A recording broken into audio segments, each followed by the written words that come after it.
गौरी पुत्र गणेश भगवान जी की जय। बोलिए श्री शंकर पार्वती भगवान जी की जय। ओम नमः पार्वती पतये। हर हर महादेव। भगवान श्री काशी विश्वनाथ जी आप सभी की मनोकामनाओं को पूर्ण करें। आज भगवान भोलेनाथ को प्रसन्न करने का सबसे बड़ा दिन है। आज महाशिवरात्रि का महापर्व है।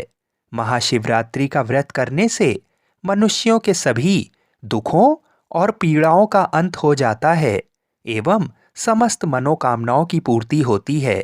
भगवान शिव और माता पार्वती जी की कृपा से धन धान्य, सुख सौभाग्य और समृद्धि की प्राप्ति होती है। तो आज मैं आपको सुना रहा हूँ महाशिवरात्रि व्रत की बड़ी दुर्लभ कथाएं। इन कथाओं को सुनने से ही महाशिवरात्रि का व्रत पूर्ण माना जाता है। तो आप लोग बड़ी ही श्रद्धा और प्रसन्नचित मन से भगवान शिव और माता पार्वती जी के चरणों का ध्यान करते हुए इन सभी कथाओं को पूरा अवश्य सुनिएगा और कमेंट में ओम नमः शिवाय अवश्य लिखिएगा। एक बार चित्रभानु नामक एक शिकारी था। पशुओं की हत्या करके वह अपने कुटुंब को पालता था। वह एक साहूकार का ऋणी था, लेकिन ऋण समय पर ना चुका सकने पर क्रोधित साहूकार ने उसको शिव मठ में बंदी बना लिया। संयोग से उस दिन शिवरात्रि थी। बंदी रहते हुए शिकारी मठ में शिव संबंधी धार्मिक बातें सुनता रहा। वहीं उसने शिवरात्रि व्रत की कथा भी सुनी। संध्या होने पर साहूकार ने उसे बुलाया और ऋण चुकाने के लिए पूछा, तो शिकारी ने अगले दिन सारा ऋण चुका देने का वचन दिया। साहूकार ने उसकी बात मान ली और उसे छोड़ दिया। शिकारी जंगल में शिकार करने के लिए निकला, लेकिन दिन भर बंदी गृह में रहने के कारण भूख प्यास से व्याकुल था। सूर्यास्त होने पर वह एक जलाशय के समीप गया और वहां एक घाट के किनारे एक पेड़ पर पीने के लिए थोड़ा सा जल लेकर चढ़ गया, क्योंकि उसे पूरी उम्मीद थी कि कोई ना कोई जानवर अपनी प्यास बुझाने के लिए यहाँ जरूर आएगा। वह पेड़ बेलपत्र का पेड़ था और उसी पेड़ के नीचे शिवलिंग भी था, जो सूखे बेलपत्रों से ढके होने के कारण दिखाई नहीं दे रहा था। शिकारी को उसका पता न चला। भूख और प्यास से थका वो उसी मचान पर बैठ गया। मचान बनाते समय उसने जो टहनियाँ तोड़ी वे संयोग से शिवलिंग पर गिरीं। इस प्रकार दिन भर भूखे प्यासे शिकारी का व्रत भी हो गया और शिवलिंग पर बेलपत्र भी चढ़ गए। एक पहर रात्रि बीत जाने पर एक गर्भिणी हिरणी तालाब पर पानी पीने पहुंची। शिकारी ने धनुष पर तीर चढ़ाकर जैसे ही प्रत्यंचा खींची, उसके हाथ के धक्के से कुछ पत्ते एवं जल की कुछ बूंदें नीचे बने शिवलिंग पर गिरीं और अनजाने में ही शिकारी की पहले पहर की पूजा हो गई। हिरणी शिकारी से बोली, मैं गर्भिणी हूँ, शीघ्र ही प्रसव करूंगी। तुम एक साथ दो जीवों की हत्या करोगे, जो ठीक नहीं है। मैं बच्चे को जन्म देकर शीघ्र ही तुम्हारे समक्ष प्रस्तुत हो जाऊंगी, तब तुम मुझे मार लेना। शिकारी ने प्रत्यंचा ढीली कर दी और हिरणी जंगली झाड़ियों में लुप्त हो गई। कुछ ही देर बाद एक और हिरणी उधर से निकली। शिकारी की प्रसन्नता का ठिकाना ना रहा। समीप आने पर उसने धनुष पर बाण चढ़ाया। इस बार फिर कुछ बेलपत्र नीचे शिवलिंग पर जा गिरे और अनायास ही शिकारी के दूसरे पहर की पूजा भी हो गई। तब उसे देख हिरणी ने विनम्रता पूर्वक निवेदन किया कि मैं थोड़ी देर पहले ऋतु से निवृत्त हुई हूँ, कामातुर हिरणी हूँ, अपने प्रिय की खोज में भटक रही हूँ।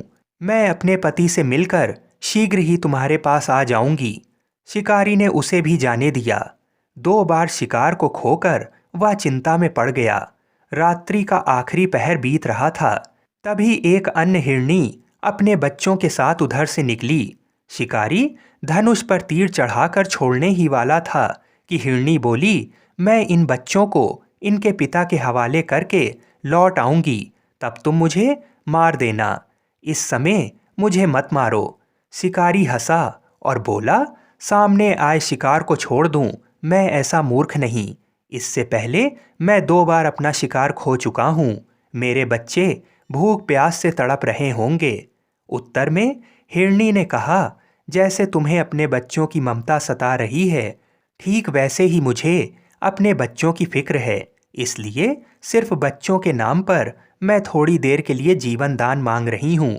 मेरा विश्वास करो, मैं इन्हें इनके पिता के पास छोड़कर तुरंत लौटने की प्रतिज्ञा करती हूँ। हिरनी का दीन स्वर सुनकर शिकारी को उस पर दया आ गई। उसने उस हिरनी को भी जाने दिया। शिकार के अभाव में बेल के वृक्ष पर बैठा शिकारी बेल पत्र तोड़ तोड़ कर नीचे फेंकता जा रहा था। उसकी तीसरे पहर की पूजा भी अपने आप ही संपन्न हो गई। पांव फटने को हुई, यानी सूर्य उदय होने वाला था, तो एक हष्ट पुष्ट हिरण उसी रास्ते पर आया। शिकारी ने सोच लिया कि इसका शिकार वह अवश्य करेगा।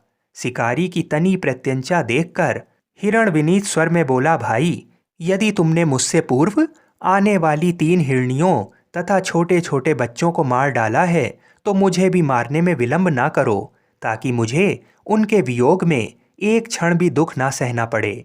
मैं उन हिरनियों का पति हूँ।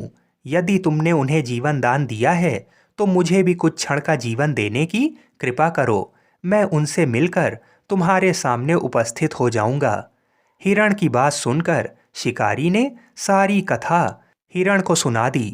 तब हिरण ने कहा, मेरी तीनों पत्नियां जिस प्रकार प्रतिज्ञाबद्ध होकर गई हैं, वे मेरी मृत्यु से अपने धर्म का पालन नहीं कर पाएंगी। अतः जैसे तुमने उन्हें विश्वास पात्र मानकर छोड़ा है, वैसे ही मुझे भी जाने दो। मैं उन सबके साथ तुम्हारे सामने शीघ्र ही उपस्थित होता हूँ।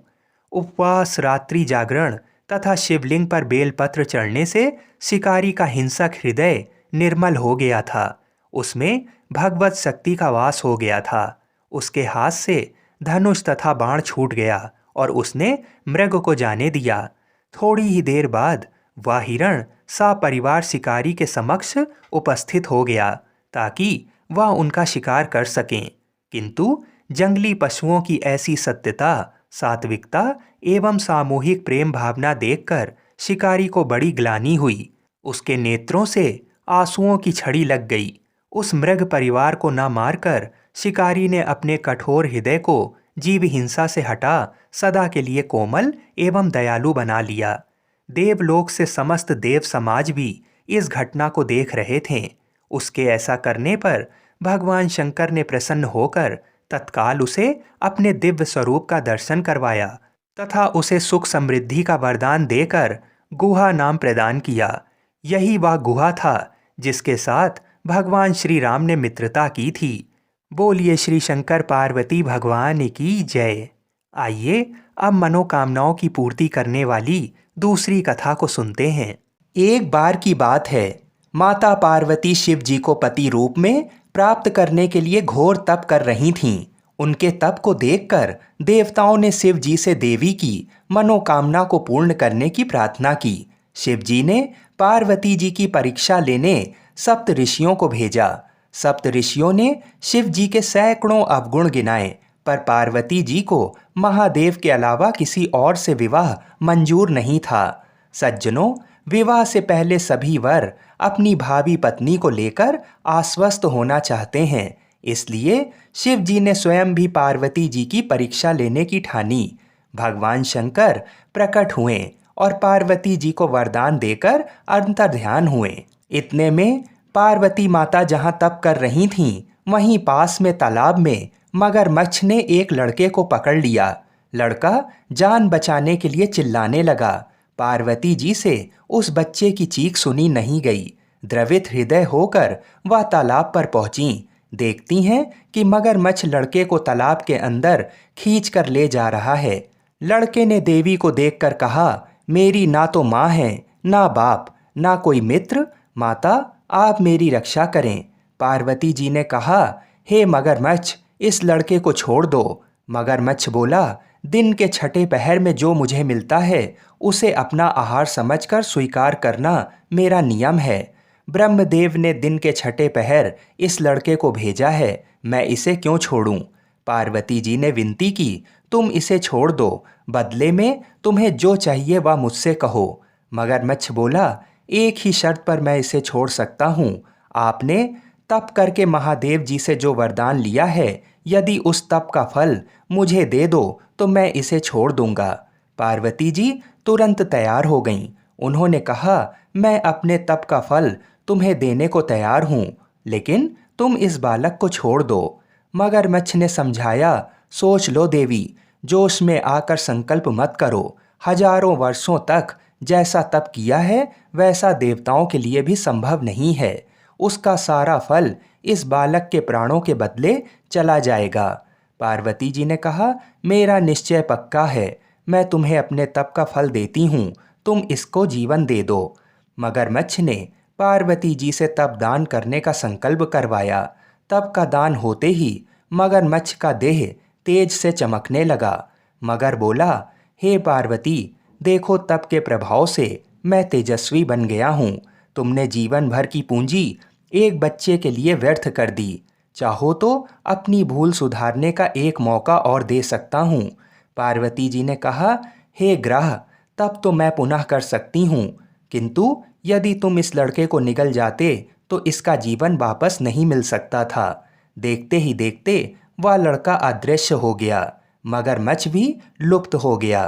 पार्वती जी ने विचार किया, मैंने तप तो दान कर दिया है, अब पुनः तप आरंभ करूंगी। पार्वती जी ने फिर से तप करने का संकल्प किया। भगवान सदाशिव फिर से प्रकट होकर बोले, पार्वती, भला अब क्यों तप कर रही हो? पार्वती जी ने कहा, प्रभु, मैंने अपने तप का फल दान कर दिया है। आपको पति रूप में पाने के संकल्प के लिए मैं फिर से वैसा ही घोर तप कर आपको प्रसन्न करूंगी। महादेव जी बोले, मगरमच्छ और लड़के दोनों रूपों में मैं ही था। तुम्हारा चित्त प्राणी मात्र में अपने सुख दुख का अनुभव करता है या नहीं, इसकी परीक्षा लेने को मैंने ये लीला रची थी। अनेक रूपों में दिखने वाला मैं एक ही हूँ। मैं अनेक शरीरों में शरीरों से अलग निर्विकार हूँ। तुमने अपना तप मुझे ही दिया है, इसलिए अब और तप करने की कोई जरूरत नहीं है। देवी ने महादेव को प्रणाम कर प्रसन्न मन से विदा किया। बोलिए शंकर पार्वती भगवान की जय। आइए अब मनोकामनाओं को पूरी करने वाली दूसरी कथा को भी सुनते हैं। नारद जी ने एक बार भोलेनाथ जी की स्तुति करके पूछा, प्रभु, आपको प्रसन्न करने के लिए सबसे उत्तम और सुलभ साधन क्या है? हे त्रिलोकीनाथ, आप तो निर्विकार और निष्काम हैं। आप सहज ही प्रसन्न हो जाते हैं। फिर भी मेरे जानने की इच्छा है कि आपको क्या प्रिय है। तब शिव जी बोले, नारद जी, वैसे तो मुझे भक्त के भाव सबसे प्रिय हैं, फिर भी आपने पूछा है तो मैं बताता हूँ। मुझे जल के साथ साथ बिल्व पत्र बहुत प्रिय है। जो अखंड बिल्व पत्र मुझे श्रद्धा से अर्पित करते हैं, मैं उन्हें अपने लोक में स्थान देता हूँ। नारद जी भगवान शंकर और माता पार्वती की वंदना कर अपने लोक को चले गए। उनके जाने के पश्चात पार्वती जी ने शिव जी से पूछा, हे प्रभु, मेरी ये जानने की बड़ी तीव्र इच्छा हो रही है कि आपको बेलपत्र इतना प्रिय क्यों है। कृपा करके मेरी जिज्ञासा को शांत करिए। तब शिव जी बोले, हे शिवे, बिल्व के पत्ते मेरी जटा के समान हैं। उसका त्रिपत्र यानी 3 पत्ते ऋग्वेद, यजुर्वेद और सामवेद हैं। शाखाएं समस्त शास्त्र का स्वरूप हैं। बिल्व वृक्ष को आप पृथ्वी का कल्प वृक्ष समझें, जो ब्रह्मा विष्णु शिव स्वरूप हैं। हे पार्वती, स्वयं महालक्ष्मी ने शैल पर्वत पर बिल्व वृक्ष रूप में जन्म लिया था। इस कारण भी बेल का वृक्ष मेरे लिए अति प्रिय है। महालक्ष्मी ने बिल्व का रूप धरा, ये सुनकर पार्वती जी कौतूहल में पड़ गईं। पार्वती जी कौतूहल से उपजी जिज्ञासा को रोक ना पाईं। उन्होंने पूछा, देवी लक्ष्मी ने आखिर बिल्व वृक्ष का रूप क्यों लिया? आप ये कथा विस्तार से कहें। भोलेनाथ ने देवी पार्वती को कथा सुनाना शुरू किया। हे देवी, सतयुग में ज्योति रूप में मेरे अंश का रामेश्वर लिंग था। ब्रह्मा आदि देवों ने उसका विधिवत पूजन अर्चन किया था। इसका परिणाम ये हुआ कि मेरे अनुग्रह से वाणी देवी सबकी प्रिय हो गईं। वह भगवान विष्णु को सतत प्रिय हो गईं। मेरे प्रभाव से भगवान केशव के मन में वाग देवी के लिए जितनी प्रीत उपजी हुई वह स्वयं लक्ष्मी जी को नहीं भाई। लक्ष्मी देवी का श्री हरि के प्रति मन में कुछ दुराव पैदा हो गया। वह चिंतित और रुष्ट होकर चुपचाप परम उत्तम श्री शैल पर्वत पर चली गईं। वहां उन्होंने तप करने का निर्णय किया और उत्तम स्थान का चयन करने लगीं। महालक्ष्मी ने उत्तम स्थान का निश्चय करके मेरे लिंग विग्रह की उग्र तपस्या प्रारंभ कर दी। उनकी तपस्या कठोरतम होती जा रही थी। हे परमेश्वरी, कुछ समय बाद महालक्ष्मी जी ने मेरे लिंग विग्रह से थोड़ा ऊर्ध्व में एक वृक्ष का रूप धारण कर लिया। अपने पत्तों और पुष्प द्वारा निरंतर मेरा पूजन करने लगीं। इस तरह महालक्ष्मी ने 1 करोड़ वर्ष तक घोर आराधना की। अंततः उन्हें मेरा अनुग्रह प्राप्त हुआ। मैं वहां प्रकट हुआ और देवी से इस घोर तप की आकांक्षा पूछकर वरदान देने को तैयार हुआ। महालक्ष्मी ने मांगा कि श्री हरि के हृदय में मेरे प्रभाव से वाग देवी के लिए जो स्नेह हुआ है वह समाप्त हो जाए। शिवजी बोले, मैंने महालक्ष्मी को समझाया कि श्री हरि के हृदय में आपके अतिरिक्त किसी और के लिए कोई प्रेम नहीं है। वाग देवी के प्रति उनका प्रेम नहीं अपितु श्रद्धा है। ये सुनकर लक्ष्मी जी प्रसन्न हो गईं और पुनः श्री विष्णु के हृदय में स्थित होकर निरंतर उनके साथ विहार करने लगीं। हे पार्वती, महालक्ष्मी के हृदय का एक बड़ा विकार इस प्रकार दूर हुआ था। इस कारण हरि प्रिया उसी वृक्ष रूप में सर्वदा अतिशय भक्ति से भरकर यत्नपूर्वक मेरी पूजा करने लगीं। हे पार्वती, इसी कारण बिल्व का वृक्ष, उसके पत्ते, फल फूल आदि मुझे बहुत प्रिय हैं। मैं निर्जन स्थान में बिल्व वृक्ष का आश्रय लेकर रहता हूँ। बिल्व वृक्ष को सदा सर्वतीर्थमय एवं सर्वदेवमय मानना चाहिए, इसमें तनिक भी संदेह नहीं है। बिल्व पत्र, बिल्व फूल, बिल्व वृक्ष अथवा बिल्व काष्ठ के चंदन से जो मेरा पूजन करता है वह भक्त मेरा प्रिय है। बिल्व वृक्ष को शिव के समान ही समझो, वह मेरा शरीर है। जो बिल्व पर चंदन से मेरा नाम अंकित करके मुझे अर्पण करता है, मैं उसे सभी पापों से मुक्त करके अपने लोक में स्थान देता हूँ।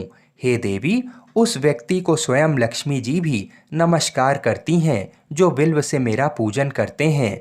जो बिल्व मूल में प्राण छोड़ता है उसको रुद्र देह प्राप्त होता है और ऐसे मनुष्य पर सदैव ही माँ लक्ष्मी की कृपा रहती है और साथ साथ भगवान नारायण की भी कृपा उसको सदैव प्राप्त होती है। आइए अब मनोकामनाओं को पूरी करने वाली दूसरी कथा को सुनते हैं। एक शिव मंदिर में एक बड़ा सा पेड़ था। उसी पेड़ पर एक गौरैया का जोड़ा रहा करता था। वह गौरैया का जोड़ा बड़ा ही शिव भक्त था। जब भी मंदिर में आरती व पूजन होता तो वह गौरैया का जोड़ा भी मंदिर में जाकर भगवान शिव और माता पार्वती की भक्ति में लीन हो जाता था और दिन भर इसी मंदिर में रहता था। इस मंदिर से वे अपने एवं अपने बच्चों के लिए दाना पानी का इंतजाम करते थे। इस शिव मंदिर के समीप में एक बूढ़ी माता का घर था। उनके कोई संतान नहीं थी। वह अपने घर में अकेले रहती थीं। बूढ़ी माँ को पक्षियों से बहुत प्रेम था। वह अपनी छत पर प्रतिदिन पक्षियों के लिए दाना और पानी रखा करती थीं। मंदिर में रहने वाला गौरैया का जोड़ा भी उनकी छत पर आकर दाना पानी खाया करता था। इसी तरह कई दिन व्यतीत होते गए। कुछ दिनों बाद वह बूढ़ी माता बीमार पड़ जाती हैं और अपने घर की छत पर दाना पानी डालने में असमर्थ हो जाती हैं। वह गौरैया का जोड़ा जब छत पर आता तो दाना पानी ना पाकर चिंतित हो जाता। बूढ़ी माता की देखभाल करने वाला कोई भी नहीं था। उनका स्वास्थ्य दिन पर दिन बिगड़ता चला गया और एक दिन उनकी मृत्यु हो जाती है। गौरैया का जोड़ा प्रतिदिन छत पर आता, लेकिन दाना पानी ना देखकर गौरैया का जोड़ा बूढ़ी माता को पूरे गांव में ढूंढता है, किंतु उनकी बूढ़ी माता कहीं नहीं मिलती हैं। तब मादा गौरैया अपने पति से कहती है कि हमें बूढ़ी माता के घर के अंदर चलकर देखना चाहिए कि आखिर बूढ़ी माता कहाँ गईं? जब गौरैया का जोड़ा घर के अंदर जाता है तो बूढ़ी माता वहाँ पर लेटी होती हैं। उनके शरीर में कोई भी हलचल नहीं होती है। नर गौरैया अपनी पत्नी से कहता है, बूढ़ी माता अब इस दुनिया में नहीं रहीं। ये देखकर गौरैया का जोड़ा बहुत दुखी हो जाता है। फिर वह दोनों वहाँ से चले जाते हैं और शाम के समय जब शिव मंदिर में आरती होती है तो वह दोनों वहाँ जाकर भगवान शिव की आराधना करते हैं। वे दोनों दाना पानी कुछ भी ग्रहण नहीं करते हैं और भगवान शिव की तपस्या में लीन हो जाते हैं। इस तरह तपस्या करते करते कई महीने बीत जाते हैं।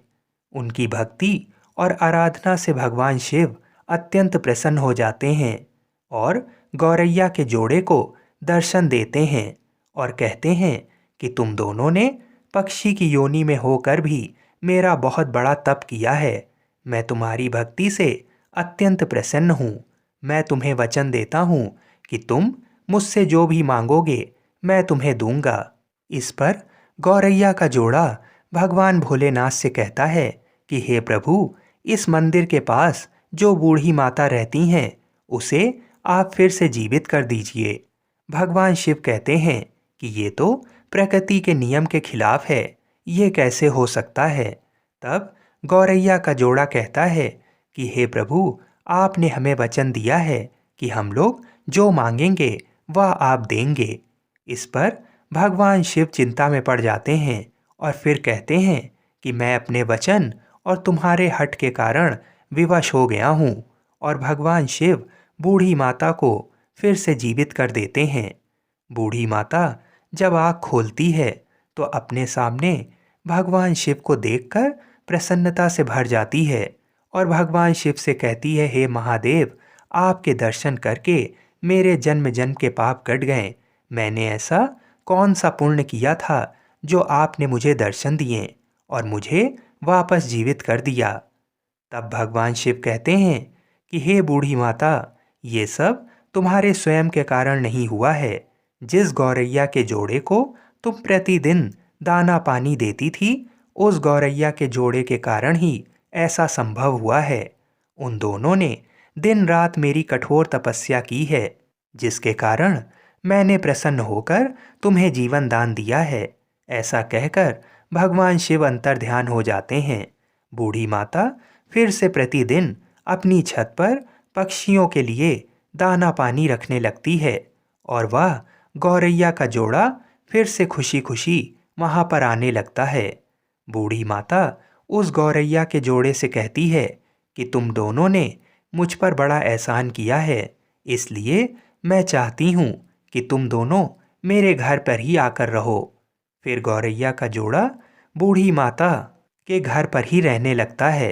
धीरे धीरे गौरैया, चिड़िया और बूढ़ी माता की ख्याति पूरे गांव में फैल जाती है और जो भी उस गौरैया के जोड़े और बूढ़ी माता के दर्शन कर लेता तो भगवान शिव और माता पार्वती की कृपा से उसकी सभी मनोकामनाएं पूर्ण हो जाती हैं और उसके सारे रोग ठीक हो जाते हैं। भारत के गुजरात में आज भी बूढ़ी माता और गौरैया का मंदिर स्थित है। जैसे भगवान भोलेनाथ ने गौरैया की मनोकामनाएं पूर्ण की, ऐसी ही सबकी मनोकामनाओं को पूर्ण करना। बोलिए श्री शंकर पार्वती भगवान की जय। आइए अब मनोकामनाओं की पूर्ति करने वाली भगवान शिव और माता पार्वती की दूसरी कथा को सुनते हैं। एक गांव में भगवान शिव का परम भक्त एवं ब्राह्मण रहता था।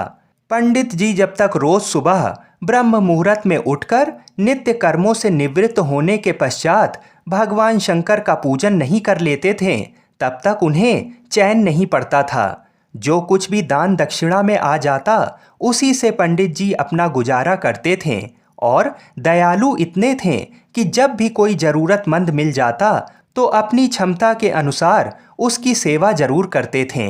इस कारण शिव के परम भक्त ब्राह्मण देवता गरीबी का जीवन व्यतीत कर रहे थे। पंडित जी की इस दानी प्रवृत्ति से उनकी पत्नी उनसे चिढ़ती तो थी, किंतु उनकी भक्ति परायणता को देख उनसे अत्यधिक प्रेम करती थी, इसलिए वह कभी भी उनका अपमान नहीं करती थी। साथ ही अपनी जरूरत का धन वह आस पड़ोस में मजदूरी करके जुटा लेती थी। एक समय ऐसा आया जब मंदिर में दान दक्षिणा कम आने लगी, जिससे पंडित जी को आर्थिक तंगी का सामना करना पड़ा। घर की मूल आवश्यकताओं की पूर्ति नहीं होने के कारण ब्राह्मणी दुखी रहने लगी। इसी तरह दिन बीतने लगे। एक दिन महाशिवरात्रि का दिन आया। उस दिन भी पंडित जी हमेशा की तरह ब्रह्म मुहूर्त में उठकर नित्य कर्मों से निवृत्त होने के लिए नदी की ओर चल दिए। संयोग से उस समय उस राह से पार्वती जी और शिव जी गुजर रहे थे। अचानक से पार्वती जी की नज़र उस ब्राह्मण पर पड़ी। आज पंडित जी महाशिवरात्रि को लेकर इतने उत्साहित नहीं थे जितने कि अक्सर हुआ करते थे। पार्वती जी को बात समझते देर नहीं लगी। उन्होंने शिव जी से कहा, भगवान, ये ब्राह्मण देवता प्रतिदिन आपकी उपासना करते हैं, फिर भी आपको इसकी चिंता नहीं है। पार्वती जी की बात सुनकर शिव जी बोले, देवी, अपने भक्तों की चिंता मैं नहीं करूंगा तो कौन करेगा। पार्वती जी बोली, तो हे देव, आपने अब तक इसकी सहायता क्यों नहीं की। तब शिव जी बोले, देवी आप निश्चिंत रहिए, अब तक उसने जितने बिल्व पत्र शिवलिंग पर चढ़ाए हैं वही बिल्व पत्र आज रात्रि में उसे धनपति बना देंगे।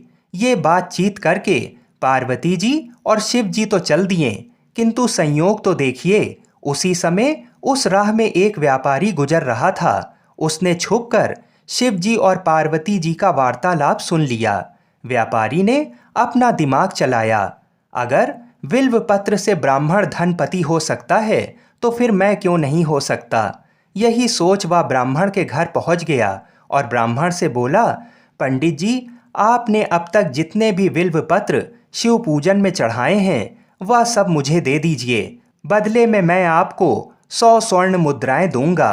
पंडित जी ने अपनी पत्नी से पूछा तो वह बोली, पुण्य का दान ठीक तो नहीं है, किंतु अगर आपका मन करे तो दे दीजिए, हमें धन की जरूरत है, इसलिए दे दीजिए।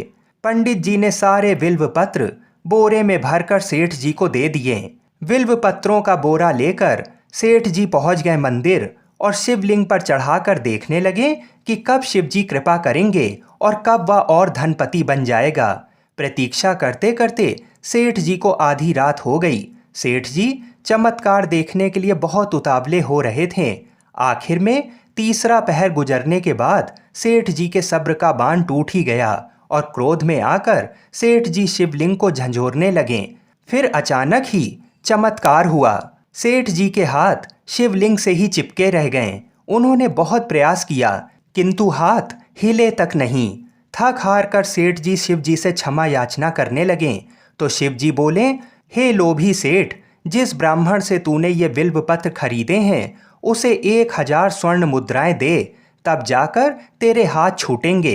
प्रातःकाल जब पंडित जी पूजन के लिए आए तो उन्होंने देखा कि सेठ जी के हाथ शिवलिंग से चिपके हुए हैं और सेठ जी रो रहे हैं। उन्होंने पूछा तो सेठ बोला, पंडित जी, शीघ्रता से मेरे बेटे को 1000 स्वर्ण मुद्राएं लेकर मंदिर आने को कहिए। पंडित जी ने सेठ के बेटे को बुलाया और सेठ ने वह स्वर्ण मुद्राएं ब्राह्मण को दिलवा दी। तब जाकर सेठ के हाथ शिवलिंग से छूटे। यह देखकर पार्वती जी शिव जी से पूछती हैं, हे नाथ, आपने अब तक अपने भक्त को कोई धन नहीं दिया। शिव जी बोले, देवी, मेरे पास कहाँ धन है जो मैं दूंगा, किंतु मेरा भक्त अब गरीब नहीं है, ये तुम स्वयं देख लो। जैसी कृपा भगवान शिव और माता पार्वती ने उस ब्राह्मण पर की, ऐसी ही कृपा भगवान हम सब पर करें। बोलिए शंकर पार्वती भगवान की जय। आइए अब मनोकामनाओं को पूरी करने वाली दूसरी कथा को सुनते हैं। इस कथा को सुनने से ही व्रत संपूर्ण माना जाता है। महाशिवरात्रि के दिन इस कथा को सुनने से अपार धन की प्राप्ति होती है। एक बार की बात है, रावण ने कुबेर को लंका से निकाल दिया और कुबेर को मुख्य भूमि की ओर पलायन करना पड़ा। अपना राज्य और प्रजा को खोने की निराशा में उन्होंने शिव जी की पूजा करनी शुरू की और एक शिव भक्त बन गए। भगवान शिव जी ने दया भाव दिखाते हुए उन्हें एक अन्य राज्य और संसार का सारा धन दे दिया। इस तरह कुबेर जी संसार के सबसे अमीर व्यक्ति बन गए। धन मतलब कुबेर, ये कुछ इस प्रकार देखा जाने लगा।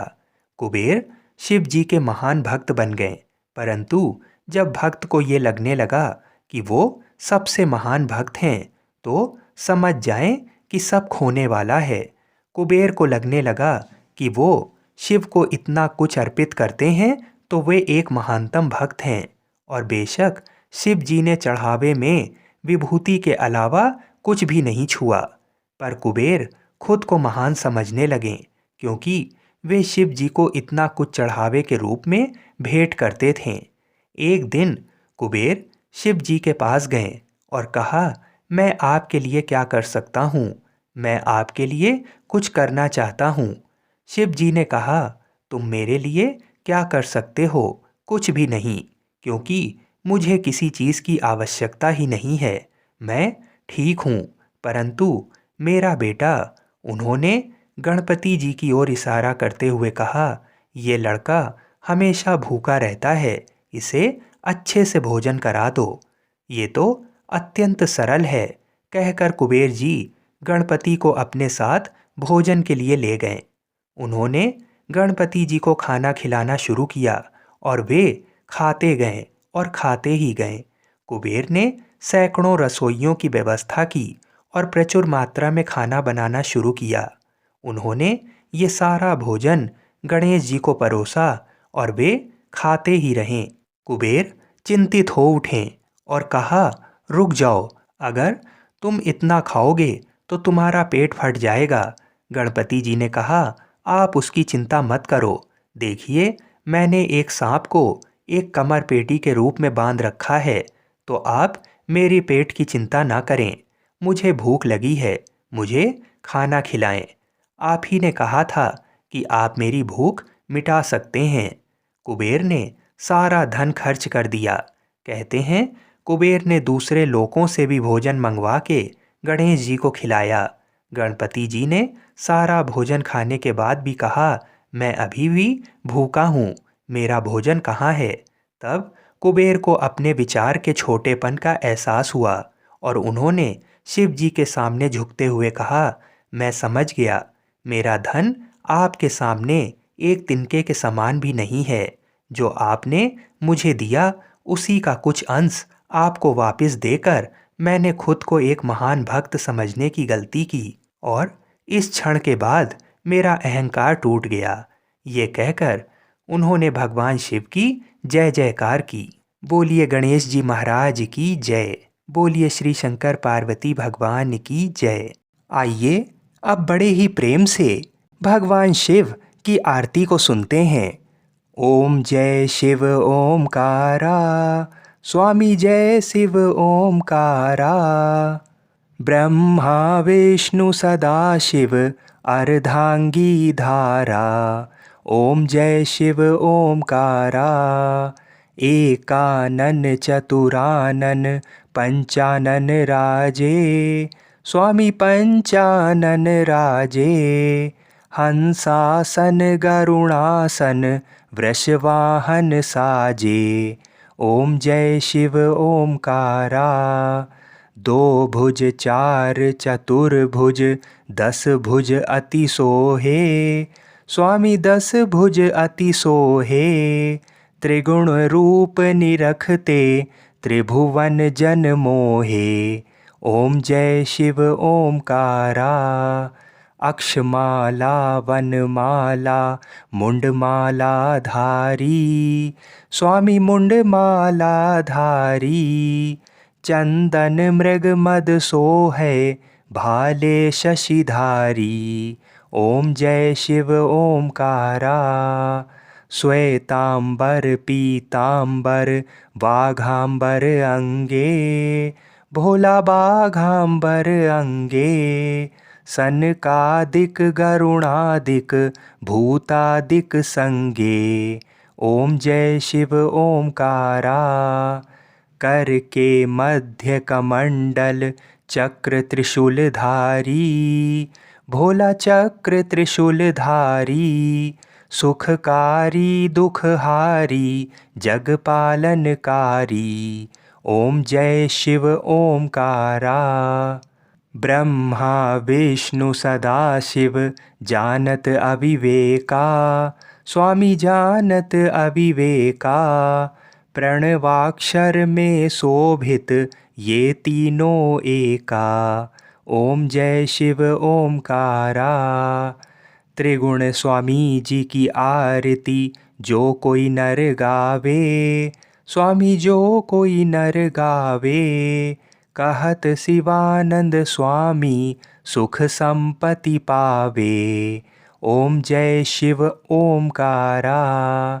लक्ष्मी वा सावित्री पार्वती संगा, भोला पार्वती संगा। पार्वती अर्धांगी शिव लहरी गंगा। ओम जय शिव ओमकारा। पर्वत सोहे पार्वती शंकर कैलाशा, भोला शंकर कैलाशा। भांग धतूर का भोजन भस्मी में वासा। ओम जय शिव ओमकारा। जटा में गंग बहत है गल मुंडल माला, भोला गल मुंडन माला। शेष नाग लिपटावत ओढ़त मृग छाला। ओम जय शिव ओमकारा। काशी में विराजे विश्वनाथ नंदी ब्रह्मचारी, स्वामी नंदी ब्रह्मचारी। नित उठ दर्शन पावत महिमा अति भारी। ओम जय शिव ओमकारा। ओम जय शिव ओमकारा। भोला जय शिव ओमकारा, स्वामी जय शिव ओमकारा। ब्रह्मा विष्णु सदाशिव अर्धांगी धारा। ओम जय शिव ओमकारा। बोलिए श्री शंकर पार्वती भगवान की जय। ओम नमः पार्वती पतये। हर हर महादेव।